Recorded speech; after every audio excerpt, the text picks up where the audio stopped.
হ্যাঁ, আসসালামু আলাইকুম। দেখেন একটা বাসের পরে দাঁড়া করে রাখছে। এখন এটা ছাদের বারান্দা খুলবে।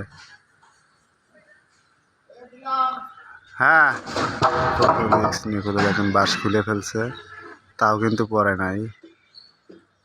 এখন উপরে যাইতে হবে, উপরে যায় কিছুর মাধ্যমে আঘাত করলে তারপরে যা নিচে পড়বে। দেখতে থাকেন কত রিস্ক,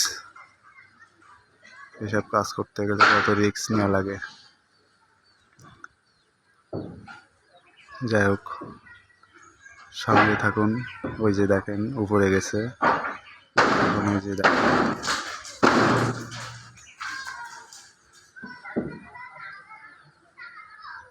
তা হয়নি, এবার এই পাশে আসছে।